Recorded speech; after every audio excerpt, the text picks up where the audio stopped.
Well, hello there. I know it's been a little while, but I'm back at it. Uh, it's been a good little bit of time since I had a review like this, but I was gonna pick up right where we left off and do Hellraiser Part 3, Hell on Earth. If you do not know this film, spoilers ahead. I hate to be this person, but this film was made in 1992 and it is almost 30 years old. So if you haven't seen it, go pause this, go watch it, check it out first. If not, and this is just you wanting to enjoy a review on it, hi, hello there. I'm Voodoo Doll. It's been a hot minute since I've been on here, as you can guess by the dates in between these videos. But that being said, I don't like not finishing stuff. So back to it we go. So, funny enough, this film actually had its release date, at least in America, on 9/11, 2000 or sorry, 1992. So, given like its anniversary later, it's a horrible release date for a film that personally, in my opinion, is a horrible film. Um, it wasn't because of its cinematography, and I really want to stress that. It is a gloriously done film, down from its media, like the way that it's completely filmed, to how it was even advertised. Although, in my personal opinion, they very much overdid their advertisements of this film. If you go and watch a trailer, you're essentially going to know every single thing that happened in that trailer. Okay? That happens in this film. Do yourself a favor, and if you are going to watch this film and haven't seen it whatsoever, do not go in with any kind of pre-existing notion because of the factor of how far in it is of a Hellraiser film. Um, it is kind of one that almost can stand alone on its own, even though it doesn't have its own idea, if that makes sense. Um, I think it's the curse of a third part of any film. And disclaimer before I get into any kind of graphic detailing of stuff. Uh, Warning, parental advisory is, in action at this moment. Any of these content does have to do with violence, graphic, horror, blood, guts, a lot of disfigurements, topics that are heavier, slash religious. And yeah, there's a lot more in this one than, which is weird considering these films are based on a character that's a gatekeeper of hell. But this one, like, there's a church scene, and again, spoilers ahead for anybody who hasn't seen this film. Go watch it first. I am just doing a review on it. I love these films. I want more people to watch them and get into them, just enjoy them. The cinema today, when it comes to horror, is in a lot of respects, no offense to new producers, directors, writers, screenplay, anybody who does anything in cinema. My personal opinion, it is recycling of a lot of horror stuff. Um, Not in this aspect of remakes. I mean, there's only so many jump scares that you can do properly that are going to efficiently work for what you're going to try to do so many times. You can't do 20 jump scares in a film and still people have that intensity and that actual jump as you would have, an hour and some odd minutes in the beginning of the film when you originally started doing that. So there's just some, specific things that horror films, in my opinion, these days don't do as well as older ones. This one, unfortunately, it had the curse of the early 90s, in my opinion, as well with horror. Early 90s had this thing where it was more about the flash of horror, if that makes sense. It has some amazing, and this is why I said it's not the cinematography. It's not even like the screenplay. It's some of the acting quality. Um, we're gonna go ahead and just get into some of the characters. See, it was, like I said, released in 92, but it does still have the same screenplay writers of Peter, Clive, and Tony as the other previous two films of the Hellraisers. The original, of course, by the name of Hellraiser, and then Hellbound that came out in 88. Those are the two previous films. If you haven't watched about them, I do have videos on those as well that you will find on my channel. And I hope you guys do see that I'm trying to get you a little bit better quality of video, audio, and just, production for you guys.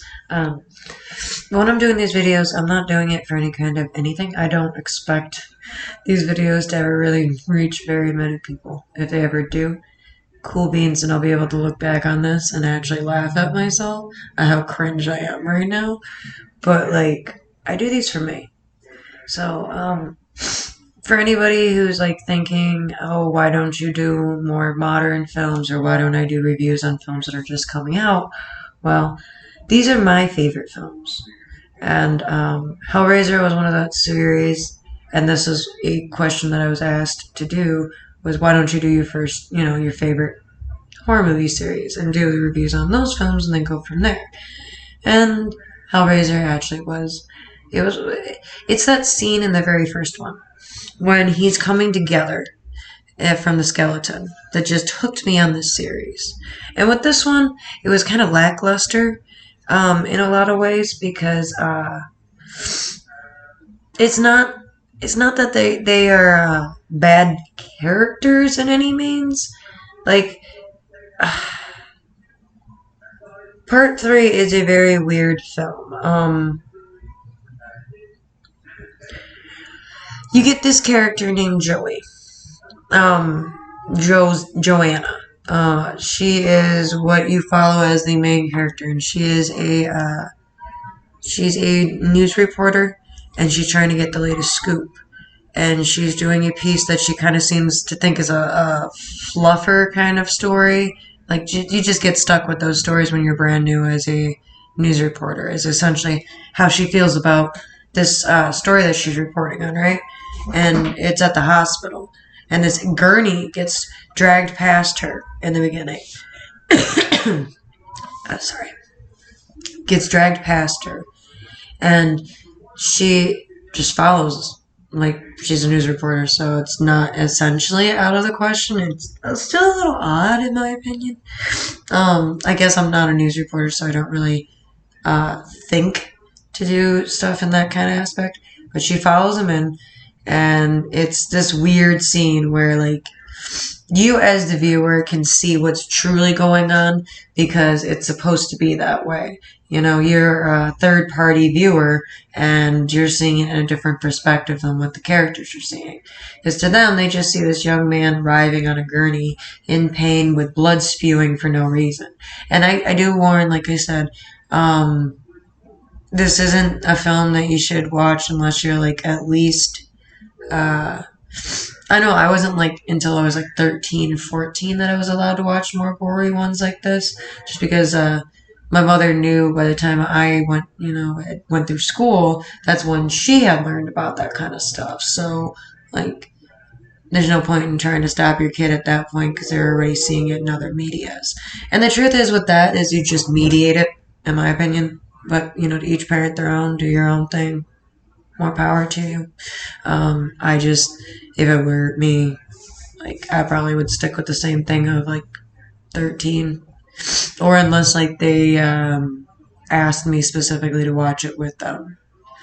And, like, if they got terrified, like, you know what I mean? Like, your mom, you take the kid in the bed and you just let them have that night. And they learn their lesson. But anyhow, this film is, like, lackluster in the factor that this Joey character. Now, we really don't get Christy like what we did in the previous two, which is kind of, I think, also a thing that may have killed this one for me, is that I hate when films will really stick with a certain specific character. Like, that's kind of what happened with Friday the 13th and, like, the Freddy films with me. I really enjoyed the main character that you see in the first film of Nancy. And then by the time we get to, I think like Dream Warriors or something like that was the name of it. I'd have to actually look through them again. But I think it was that one, or maybe the one after it, where Christy dies. Spoiler. Again, for almost a 30-year-old film, guys. Like, it's 20 after 25 years. I'm sorry, but a film doesn't feel like it's spoilery to me. Like, I don't see how anybody would be upset talking about the Blair Witch film, but will be upset about me talking about a classic film in that aspect. But that's just my opinion, because like, if you haven't watched these classics, that's your own fault. This is something that's been out for a while, and you're depriving yourself of content that would be enjoyable. So that's on you, not me.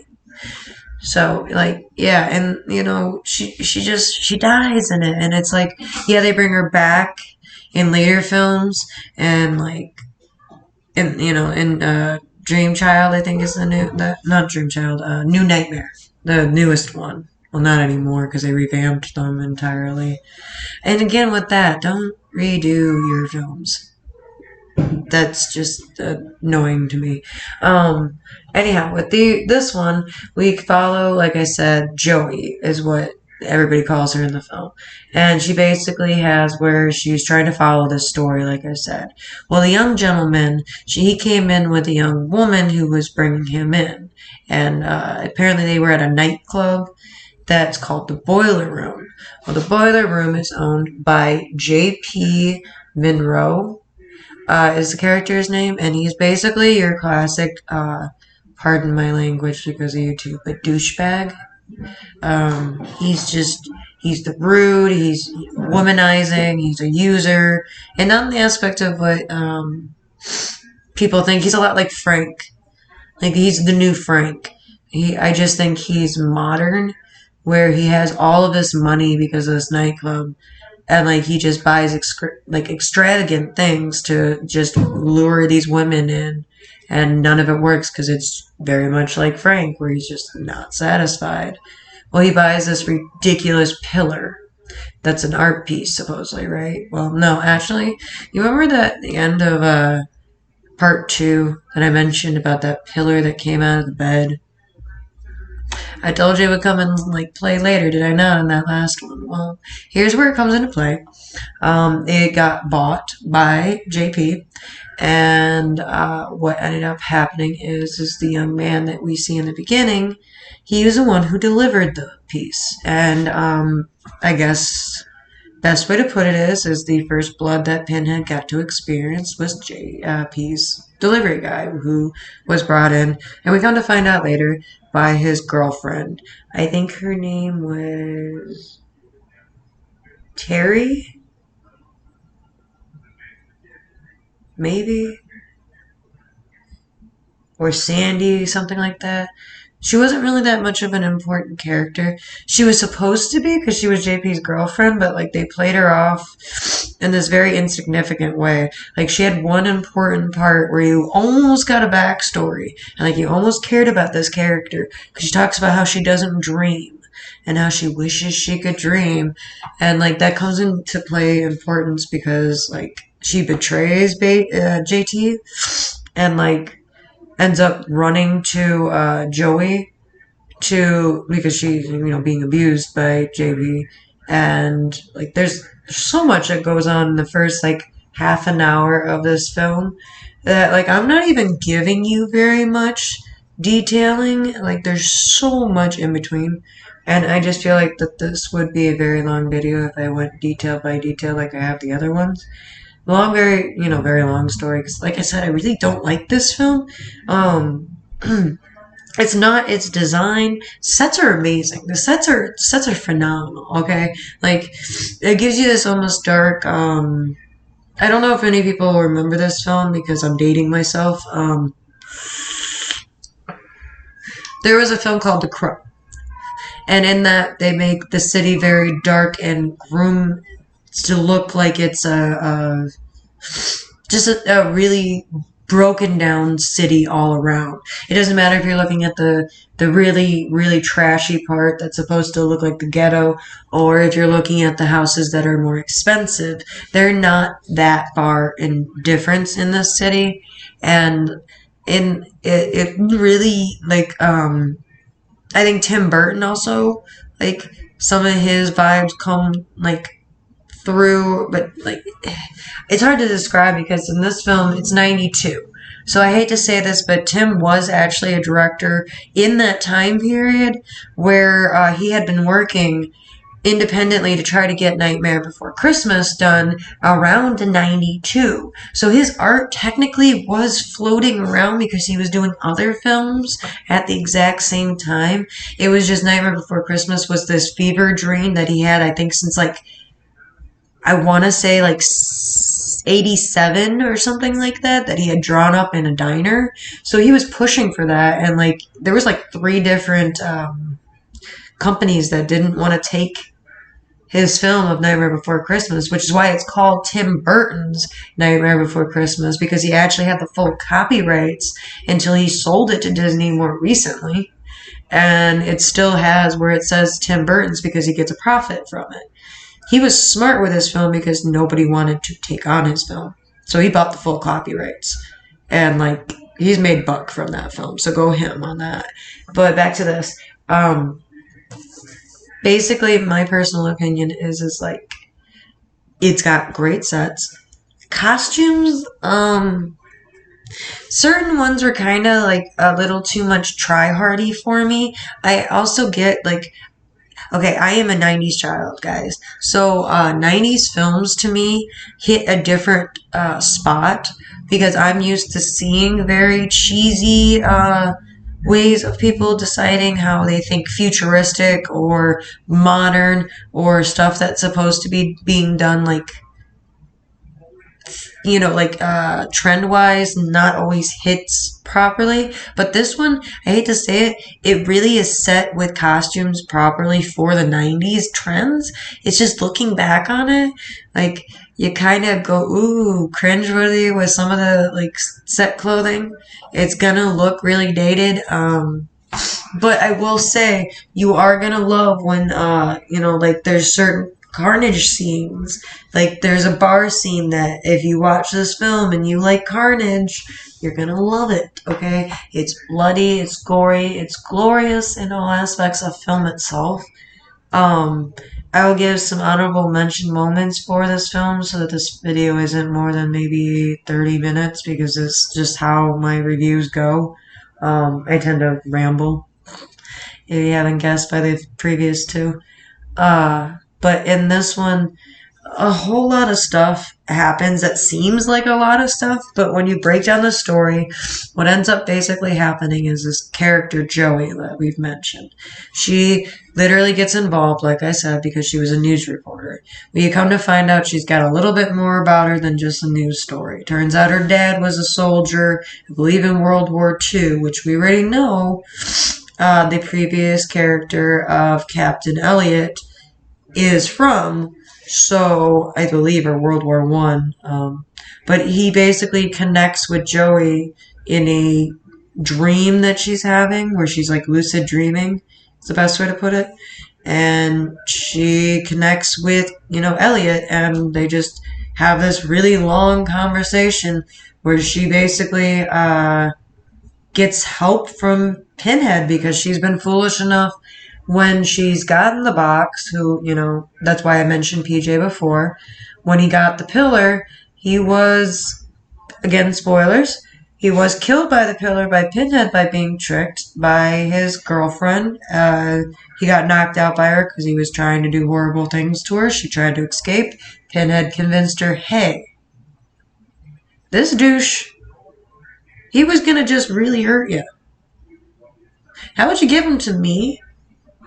And I'll make you free. No, he really means he's gonna, you know, Pinhead. Like, it's Pinhead. You know what he's really gonna do. But in her mind, she literally just had this guy who's, you know, all that she has left. And that's what you, like, that's what I was talking about, is you essentially come to find out she's got a really sad sob story background.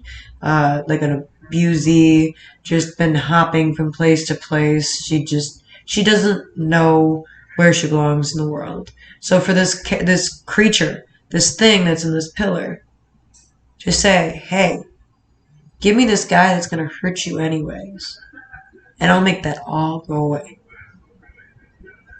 It'd be tempting to anybody in that like mindset. I get that, but I'm also the type of person that researches like serial killers and tries to understand that.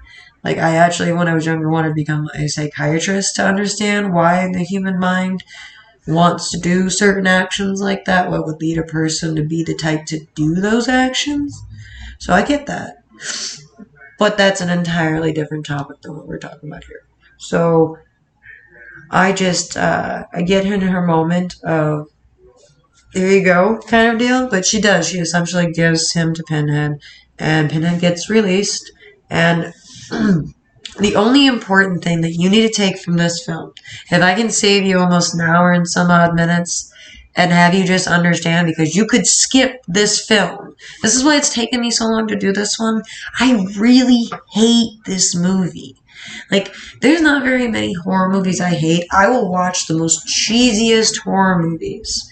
Alright? Like, I know some good ones. And if y'all want me to do some reviews on that, I'm fine with that. Because I have some good cheesy ones. Okay? You might laugh a little bit, but that's the point of cheese horror. Anyhow, with this one, it's more or less like the acting in some levels is so wretched that you just can't feel for these characters. Like, I wanted to feel for this girl who has, like, this horrible backstory. She's been mistreated, she's been hurt, she's been, beaten, abused, all of that.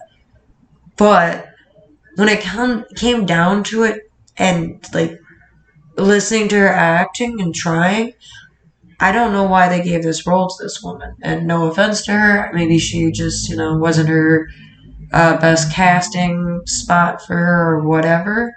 But sometimes some people aren't meant to do certain roles, and they need to give them to others who would do better. And it's just like, it's overplayed to a degree to, like, maybe this was her big break or something, you know what I mean? And, like, I'm not trying to be rude to a woman I've never met, and, like, I don't think I could do any better acting than her, but it just wasn't personally my favorite of film, not just for hers, but I couldn't deal with Joey's acting in certain parts. JP, I hated his character all around, even though you're supposed to. I mean, I hated how this guy just mouthed his words, because there's a degree of trying to make you seem like you're a complete jerk in a character. Like, I get that, because you're supposed to play a jerk. But then there's a degree of nailing it so heavy on the head that it's like, kill the joke. And like, I'm notorious for doing just that too. But I recognize it because of it. So he overdid the jerk character too much, in my opinion. And also the overusage. And this is highly something I hate. These films are always really symbolic. Like, if you watch the first two, there's moments where they talk about very serious subjects, but they do it more with symbolic moments and just scenes that if you can read between the lines, you're reading a lot between the lines, if you understand my meaning. With this one, they did Joey, where they made her like the best way to do it is they try to make her so angelically, like, pure for some odd reason at some degrees that, like, later when you see her strapped up in this device, that basically like, Pinhead's about to do some horrific things to her in a moment. It hits totally, it sickens you more than, like, it's supposed to creep you out and make you weirded out, yes, but it's, like, it almost hits you at a degree where you're just, like, that's kind of just like tasteful. And like, I don't mind films going for shock and all, but like, usually when films do that, they go full out and just admit that they're doing that. This one kind of did it out of like nowhere. Then when you get to the scene that I'm talking about, because I don't like destroying every parts of films. That's why I'll do spoiler parts that might make you interested in a film you've never been interested in before, because you've never seen anything worth in it, watching. But if my silly review and you listening to this single part might make you watch a film that should otherwise get you into an entire series, that's fantastic. But mine is one or two films, and I feel like that's with any franchise that does multiple sequels, though. So respect where respect is due on this film. Um, but essentially, like, we just get this Joey character who's trying to again resolve the puzzle box and save her soul from Pinhead. And, like, we follow her around for a little bit, but you don't essentially get anywhere or go and do anything with these characters. Like, the most you learn is that Elliot is Elliot, who's also Pinhead, and Pinhead in the last film, when he split from himself, split entirely, so Elliot's completely just Captain Elliot, and then Pinhead is completely just Pinhead, and he's just the, the demon from hell, and like, yeah, at one point they fuse back together, and he's back to being Pinhead, and he makes her kill him, and like, that's the only important part. He makes her kill him to send him and Pinhead back to hell with the puzzle box.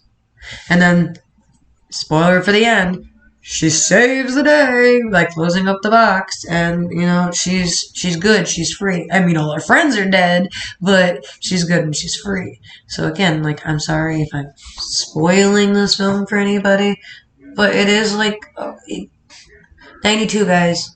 That's what, 27, 28 years old right now? Not quite, because it's not September yet when it came out, so but yeah, like, almost a 30-year-old film. If I'm spoiling this, I'm sorry, but you should have, paused this review and went and checked out the film first, especially being part 3 of the series. If you're going to jump into a series, I do not ever, and I mean ever, recommend a third volume for you to jump into. Maybe in some categories you could. I think only certain people get that, but hey. But this film just doesn't, when you put it in comparison to the previous two actually, we're gonna go ahead and we're gonna go there, and then I'm gonna mention something about the film afterwards, and then we're gonna wrap this up, because this film really isn't anything, even though it's like took me almost 30 minutes to do. Some of these reviews, as you guys have seen, can take me up to like an hour, so it kind of does show you that this film isn't something I really care that much about, more than just to rant and say how horrible I think it is. But like the previous two, with the, of course, Hellraiser and then Hellbound, both of those were about one character, and I really like that in the film because it helps you keep track of story premises, plot holes, things like that, if you get right, can really make a great series as you go, which I kind of feel like really did well with, like, I hate to say this, but not Nightmare on Elm Street, because honestly, part 2 kind of sucked. I mean, third one wasn't that bad in comparison to the second one.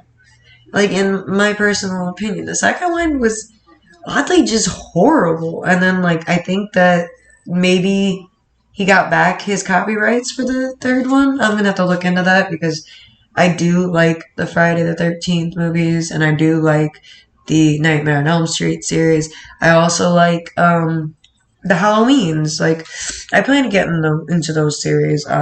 It's just with these kind of films, there's so much material on them that, like, if I watched the special feature stuff on it, I would take an entire week for one video. So I'm trying to do where I'm going to give you guys at least 2 uploads of 2 video reviews every time I upload. I don't know if I can do that, but I'm going to try for that and get more regular videos up for you guys. But with those two, it's just like they had these great the plot premises, and like they followed a good story arc. Like, we took, not instead of years or months, we took days from the first one to the second one before we saw Christy again. And, like, you actually felt for this character because of the factor you saw her so quickly after. And, like, with this one, it was completely random characters. I had never cared about some girl named Joey. Like, I had never cared about anything like that. And, like, they don't... They give you more stuff about Pinhead. Don't get me wrong, that is nice. That is wonderful. I love that. That was fantastic. And like I watched some of the special features on this because like I got curious as to what because Clive Barker's on this. He was literally one of the screenwriters. So like I was not okay with thinking that he was okay with this film. Because like this is not one of the best Hellraisers. But thinking about what they said about the film, it is the first one to give a care to give, well, Elliot any kind of background, really, besides, oh, he was a soldier. But he was basically a soldier that had PTSD, and he felt guilty for surviving his ordeal serving. And he was basically trying to join his comrades and die. So he was just going for whatever he could to get to hell where he thought he belonged. So that's how he became Pinhead, which is cool. And like you learn that in this film. And don't get me wrong, I love that. Still wasn't the best story. But you know what? I still will give it a like 2 out of 5, or like if we're gonna do like out of 10, I'll give it a 4 out of 10. Because honestly, it was very lackluster in its quality of acting at some degrees and some characters. I won't say like overall characters at all. It was just like the delivery of some lines and like the way that they focused in randomly on some faces. Like they would be like, ugh, for no reason. And it's just like, no, don't do that. But like I don't like that in a lot of cinemas, so that's maybe something to do with it. But in my opinion, yeah, it's definitely a lower end scale. I think I'm just gonna go with out of 5 on these because like some of them don't deserve having like a full scaling. Like in honesty, this one's like in reality maybe a 1.5, but I'm gonna give it a 2 just because it's an easy scaling versus saying 1.5. But yeah, it's just not. I'm only giving it the 2 because it's got decent kills. These sets are again very very dark and rusted and like 90s vibe. So I kind of dig that because I kind of dig the 90s like styling. But other than that, it really and the information that you get from the story this time, even though in my opinion could have been done in a very cooler way or a very different way than this. Like I would have really rather have seen maybe Pinhead then being a separate entity since he was supposedly in hell itself without Elliot. And like if he's been separated since the second film from Elliot, I would have liked to have seen him like how he handled being, a gatekeeper of hell. Like I would have liked to have seen him stand at the gates of hell and like determine souls and like torture souls. And that could have also introduced Clive's like side characters that he was doing, which was called Torture Souls, if I'm not mistaken. And like he could have shown some of that artwork. And yeah, it would have been horrible CG and really dated later, but like it would have been a cooler film, in my opinion. But that's just me. My opinion. I hope you enjoyed my review on Hellraiser 3, Hell on Earth. It was a rated R film, so keep that in mind when you watch this fully through. And I do suggest watching it fully through. Some of these you'll be able to find on YouTube itself. They do have some films. I can't guarantee all of them. Not all of these films are copyrighted under the same producers and companies. So some of them might have the copyrights while others have already released the film's copyrights. Usually after 25 years, most release their copyrights to be able to stream and, do live kind of stuff like that where you can actually access it for free because it's hit its 25-year marker. Yeah, anybody who wants to feel a little old now, 25 years just means that it usually goes out of its copyright time. for the main holder to have their copyrights. They can still renew it, but it basically allows you to have access to stream and do stuff like that. So yeah, this one just, I think it's a little close to the marker that it might get where you guys can get it, but it also might be one because it isn't quite there. Well, it is, but you know what I mean? Like it may or may not. I can't guarantee all of them. I know I didn't have a problem with like 1 and 2 finding them easily online. I think I had an issue finding this one and Bloodlines that I do next. I had a very hard time trying to find a version of that to watch. I did. That is one of probably my favorite ones. It actually has the most information of any of the films, and you will be seeing that coming up next. So if you see me in the same garb, it's because I'm not changing to do a video I'm about to take 5 minutes before I go ahead and cut and do. So if you see me wear the same thing, don't freak out. I'm going to do a couple of videos doing it that way where you guys get a little bit more content that way and I can produce a few more videos. So I love you guys. I hope to hear from any of you who want to let me know what to do on the next ones. You've all been fantastic. Let me know what you want to see. I'm, Voodoo Doll over here. 666. I also have Kiki Voodoo Doll 666 over on TikTok that I do. I also stream over on twitch.tv/Voodoo Doll 90. I'm trying to get to affiliate so that, you guys can have a lot more interaction with me on there. I would appreciate anybody's help or who, would want to just check out my stream. I'm trying to do a lot more content on there because, horror stuff on there is hard to come by unless you just play online games. And I hate to say this, but I'm on a laptop, at least until I can update my setup. And if you haven't noticed, I have been working on doing just that. But it costs money. So give your girl some time. And I'm sure I'm probably going to even start streaming some games. If you guys want to see any of the stuff I stream, I'll put up some videos of those streams on here too. Love you guys. I'll see you in the next one, which hopefully should be up not long after this one. Bye.